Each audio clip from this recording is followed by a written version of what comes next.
Friends, good morning అందరికీ. నిన్న అయితే కొంచెం బిజీ ఉన్న వల్ల నిన్నైతే వీడియో అసలు చేయలేకపోయాను. ఈరోజు టాపిక్ వచ్చేసి వరల్డ్ బ్రెయిలీ డే అనమాట. జనవరి 4th. ఎందుకంటే ఇది జరుపుకునేది బ్రెయిలీ ఎవరైతే ఉంటారో విలియం బ్రెయిలీ. ఈయన మామూలుగా అంధుడు అనమాట. ఈయనకి ఐస్ కనిపించవు. అంధుడు అంటే ఐస్ కనిపించవు కదా. నేనైతే ఎవరిని ఎక్కియట్లేదు, ఉన్న విషయం చెప్తున్నాను. సో ఈయన చాలా ఇబ్బంది పడేవాడు అనమాట. ఐస్ కనిపించక, అది ఎడ్యుకేషన్ నేర్చుకోలేక ఇలా చాలా ఇబ్బంది పడేవాడు.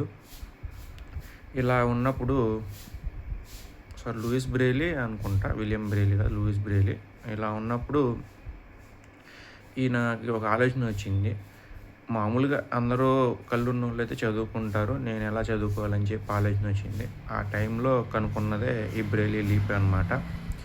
బ్రెయిలీ లిపి అనడం అంటే ఇది లాంగ్వేజ్ కూడా కాదు, ఇట్స్ ఏ డాట్ లాంగ్వేజ్ అనమాట. లైక్ ఇప్పుడు మనకి కలర్ బ్లైండ్ పీపుల్ కూడా ఇదే ఇస్తారు ఎక్కువ.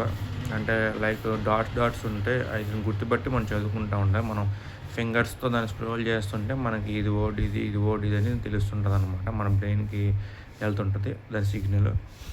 అలా కళ్ళు లేని వాళ్ళకి ఎక్కువ ఉపయోగపడింది అనమాట ఇది. అట్లా ఫేమస్ అయ్యి ప్రపంచవ్యాప్తంగా జనవరి 4th బ్రెయిలీ లిపి డే అయితే జరుపుకుంటున్నారనమాట. సో ఇది బ్రెయిలీ లిపి స్టోరీ. సో మీలో ఎంతమందికి బ్రెయిలీ గారి గురించి తెలుసు అండ్ బ్రెయిలీ లిపి స్టోరీ గురించి తెలుసు ఖచ్చితంగా కామెంట్ చేయడం మాత్రం మర్చిపోమాకండి. ఇది మాత్రం ఒక గ్రేట్ లిపి అని చెప్పుకోవాలి. ఎందుకంటే అందరికీ చాలా బాగా ఉపయోగపడుతుంది అనమాట ఆ లిపి.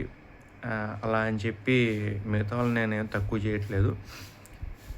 ఒక్కొక్కరు ఒక్కొక్క కనిపెట్టారు. ఇప్పుడు లూయిస్ పాస్చర్ గారు చూసుకోండి, ర్యాబీస్కి వ్యాక్సిన్ కనిపెట్టారు. ఈయన వచ్చేసి బ్రెయిలీ లిపి కనిపెట్టారు. ఇట్లా ఒక్కొక్కరు ఒక్కొక్క టైప్ కనిపెట్టారు అనమాట. మనకి సైంటిస్ట్ తీసుకుంటే, లేదంటే ఇలాంటి వాళ్ళు తీసుకుంటే.